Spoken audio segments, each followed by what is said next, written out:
Ya, Mas Budiman, betul sekali bahwa selain mengacu pada hasil penghitungan hitung cepat yang sudah dikeluarkan oleh sejumlah lembaga survei, tapi tim Pramono Anung tidak hanya mengacu pada itu saja, mereka juga melakukan penghitungan suara secara internal dan saat ini masih terus dilakukan. Ada 14.000 TPS yang dihitung suaranya. Kalau sampai dengan saat ini nampaknya mungkin sudah hampir mencapai 50% proses penghitungan suaranya.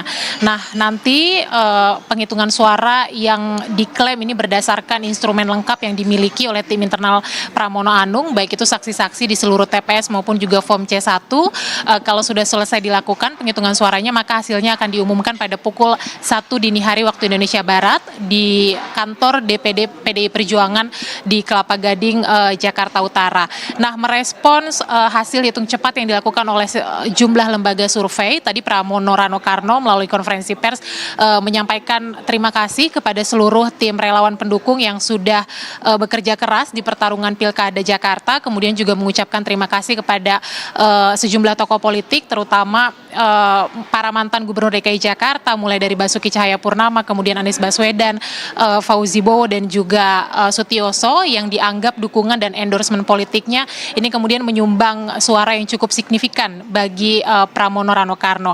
Tadi Ketua Tim Ses Rano atau Pramono Rano, Calontong, juga menyampaikan bahwa merespons hasil hitung cepat yang dilakukan oleh berbagai lembaga survei ini sudah dianggap sebagai kemenangan bagi Pramono Rano di Pilkada Jakarta, karena sejumlah lembaga survei tadi beberapa menyampaikan atau menyatakan bahwa Pramono Rano ini memperoleh suara lebih dari 50%. Nah, tapi meskipun hasil hitung cepat sudah keluar, kemudian juga nanti tim internal Pramono Rano juga akan melakukan hitung suara, tetapi tentu secara resmi kita masih akan menunggu nanti apa yang akan diputuskan oleh KPU terkait dengan Pilkada Jakarta. Mas Budiman, kembali ke studio. Oke, baik Dian. Dari Jakarta kita pindah ke Subang, ada jurnalis Kompas TV Ninda yang berada di posko Deddy Mulyadi dan Erwan. Silakan Ninda.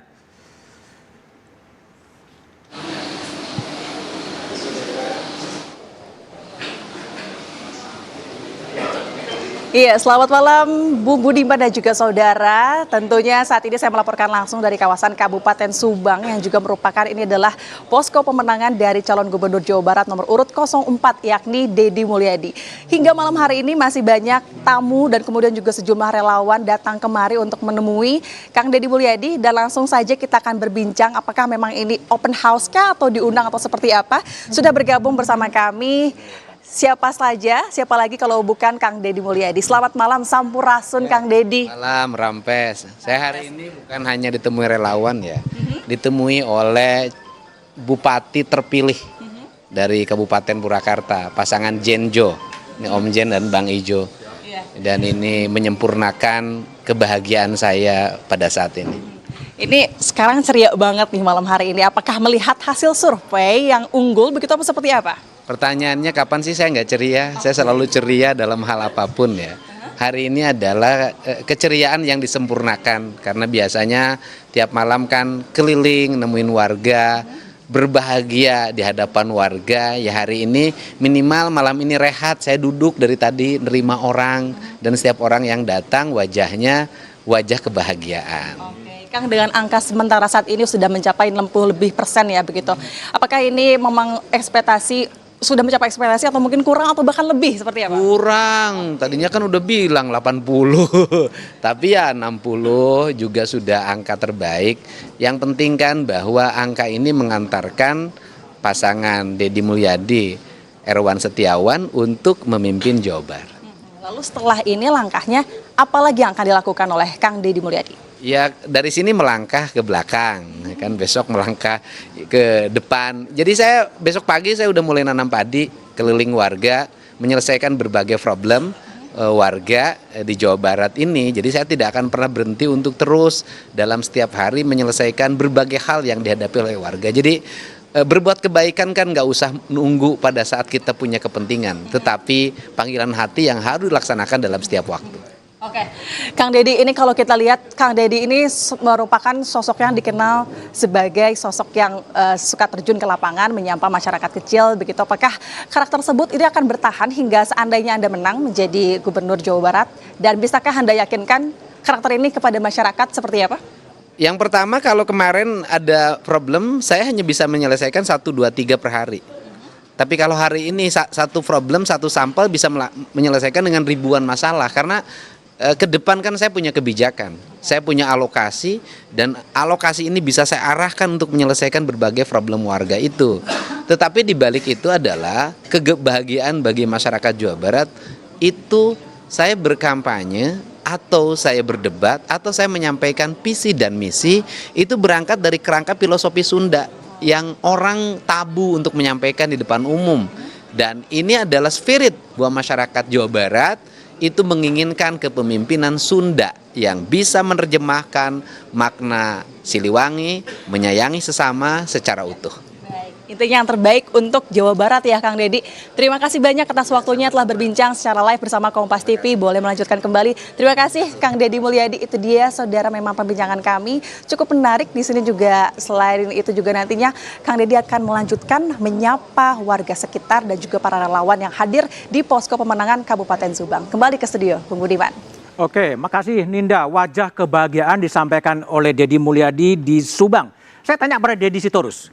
Anda bahagia juga melihat hasil Pilkada Jakarta? Bahagia karena nggak ada darah yang tertumpah ya. Oke. Cuma mungkin kalau darah tinggi naik nih. Darah tinggi naik? Iya, karena peserta pemilu itu bukan hanya partai-partai yang ada partai coklat nih yang Partai coklat itu apa? Partai coklat itu polisi dan ASN. Polisi? Ya, jadi kita harus berterima kasih karena pemenang pemilu ini sebenarnya Jenderal Sigit dan Jenderal Tito nih, kalau menurut saya. Hah? Iya, ya itu fakta yang kita temukan di lapangan. Apa yang terjadi? Yang terjadi adalah mobilisasi besar-besaran, instrumen kekuasaan negara, baik itu polisi, baik itu ASN, baik itu kepala desa, lurah. Seperti kita lihat di Medan, penyebaran di Sumatera Utara, penyebaran beras dan uang yang begitu masif. Ada beras 5 kg dengan inisial BN, beras Nusantara. Ini kan jelas sangat terasosiasi dengan salah satu calon, Bobi Nasution, gitu ya. Dan itu masif sekali. Tertangkap di Deli Serdang misalnya, termasuk di di Kota Medan, ya. Itu yang kerja camat, lurah, dan kalau di sana istilahnya kepling. Kalau kita mungkin RT, ya. Jadi itu sebenarnya yang membuat darah tinggi kita naik. Darah tinggi naik. Darah tinggi naik karena apa? Mereka ini kan digaji negara untuk menjalankan undang-undang dan peraturan. Tetapi informasi yang kita terima dari seluruh penjuru negeri, terutama di sekitar 9 provinsi yang sangat penting, yaitu kalau saya tidak salah, indikasi yang kami terima itu ya anak buahnya Pak Sigit, ya Kapolri, lalu anak buahnya Pak Tito itu PJ-PJ dan dinas-dinas itu. Oke. Kalau back ke Jakarta. Kalau soal kalah menang itu soal biasa. Oke, kalau back kembali ke Jakarta. Kalau di Jakarta kita berterima kasih sama ini yang belum datang nih, Pak Ara. Disclaimer Maura Sihat, kita sedang menunggu ya, belum datang dari Gerindra. Ya, belum datang. Ya kita berterima kasih karena kesombongannya melempar isu sara dan sebagainya, akhirnya justru berbalik tuh, bisa bertahan. Yang tadinya memang sudah unggul sekitar 4% ya, antara 2 sampai 4%. Kemudian hasilnya yang ada sekarang di kamar hitung kita itu antara 52 sampai 53%. 52, 53. Ya, dan kami melihat nih ada upaya membangun narasi bahwa ini akan 2 putaran gitu. Baik, Kang Aceh Hasan Jazili, gimana kalau dari prediksi Golkar soal Jakarta ya, kita ngomong Jakarta, RK sesuai dengan prediksi dari Golkar? Iya, pertama tentu kita perlu menyampaikan terima kasih kepada seluruh rakyat Indonesia yang telah memilih calon kepala daerahnya yang akan memimpin mereka 5 tahun ke depan. Dan saya kira ini sebuah tradisi demokrasi yang baik ya. Walaupun mungkin kita punya catatan atas berbagai mekanisme pemilihan kepala daerah ini. Yang kedua, bagi kami tentu apapun hasil dari pemilu ini tentu harus kita hormati karena kita semua telah melalui proses itu cukup panjang. Dan khusus terkait dengan Jakarta, saya kira dari berbagai lembaga survei telah menunjukkan bahwa masih dalam batas margin error apakah akan putaran pertama atau putaran yang kedua gitu ya. Dan tentu kita harus hormati itu juga karena saya kira semua lembaga survei juga sudah melakukan disclaimer atas kasus Jakarta.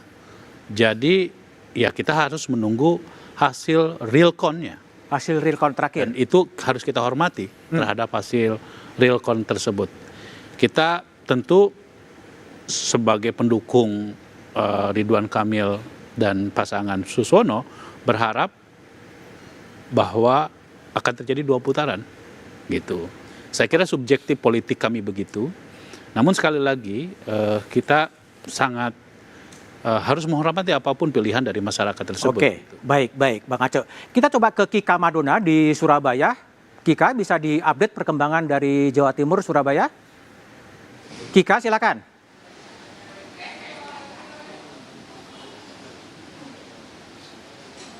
Kika, Mas Budi silakan. dan juga saudara, pesta demokrasi sudah berlangsung sejak pagi tadi dan kita juga masih menikmati dan juga menunggu bagaimana real count atau rekapitulasi surat suara yang juga kemudian didulang dari Pilgub Jawa Timur yang untuk pemungutan surat suaranya ini juga sudah dilakukan sejak pagi hari tadi.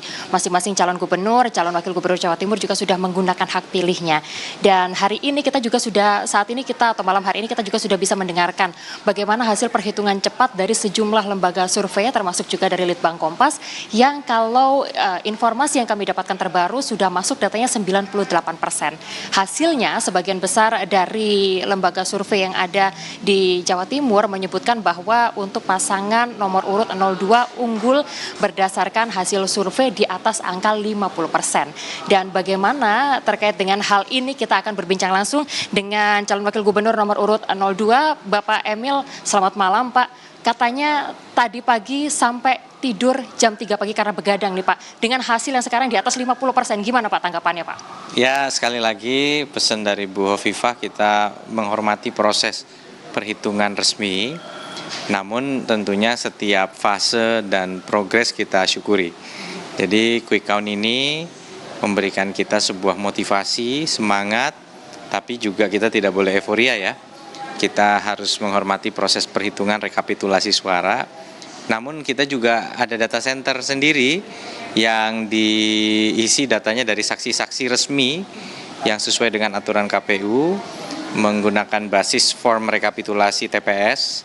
Dan alhamdulillah sejauh ini sudah lebih dari 75% data yang masuk.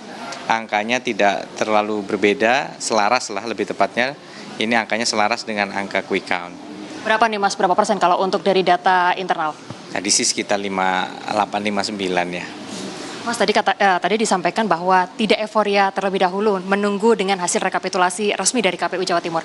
Apa mungkin yang akan dilakukan terhadap para relawan juga kemudian para pendukung untuk mengawal dari hasil pemilihan Gubernur Jawa Timur ini? Ya, tentunya kita harus mengawal rekapitulasi di tingkat desa, kecamatan, kemudian juga kabupaten, hingga akhirnya di KPU Provinsi. Mas, ini kalau dari angka 58, kalau dari rekapitulasi surat suara, rekapitulasi quick count dari Litbang Kompas, angka itu sudah cukup atau sebetulnya punya target tersendiri dari pasangan Khofifah Emil? Kita mensyukuri semua hasil yang diperoleh, tapi adalah sesuatu yang wajar bahwa kami berharap bisa mendapat restu seluas-luasnya dari masyarakat Jawa Timur. Jadi semakin banyak, semakin baik. Namun demikian kami tetap mensyukuri angka yang diperoleh ini adalah angka yang memiliki selisih yang sangat signifikan. Secara statistik tentu sudah jauh di luar dari margin error, sehingga ya kita tetap bersyukur atas apa yang diraih dan berterima kasih kepada semua yang telah bekerja keras sebagai tim, relawan, elemen-elemen pemenangan, dan juga tentunya kepada masyarakat yang memberikan restunya kepada Khofifah Emil. Baik, terima kasih. Berarti sekarang sudah bisa tidur cukup dong? Setelah begadang ya? Ya, masih ada beberapa konsolidasi dan koordinasi, tapi ya mungkin bisa ditambah sedikit jamnya dibanding kemarin ya. Masa deg-degan udah agak lewat ya Mas ya. Terima kasih untuk waktunya bersama kami di Kompas TV. Kita tadi sudah berbincang langsung dengan calon wakil gubernur nomor urut 02 Emil Elistianto Dardak yang menyatakan bahwa dari hasil rekapitulasi surat suara dari hitung cepat ini menyatakan bahwa pasangan Khofifah Emil saat ini unggul dibandingkan dengan pasangan calon gubernur dan juga wakil gubernur yang lainnya. Di mana kalau kita melihat bagaimana kontestasi pilkada di Jawa Timur ini cukup menarik karena ketika tiga pasangan calon gubernur dan juga calon gubernur Jawa Timur ini adalah perempuan, baik itu Lulu Nur Hamidah, lalu juga Khofifah Indar Parawansa dan juga Tri Risma hari ini telah berkontestasi dalam pemilihan gubernur Jawa Timur yang tentunya kita masih akan menantikan bagaimana rekapitulasi resmi yang saat ini dilakukan oleh KPU Jawa Timur. Kita masih menantikan bagaimana hasil untuk perhitungan resmi Pilkada Jawa Timur. Demikian Budiman, kembali kepada Anda Mas Budiman. Terima kasih Kika. Di studio juga telah hadir politisi Partai Gerindra Ma'ruf Aris-Sirait. Malam Bang Ara. Bagaimana perkembangan daerah lain setelah jeda berikut ini?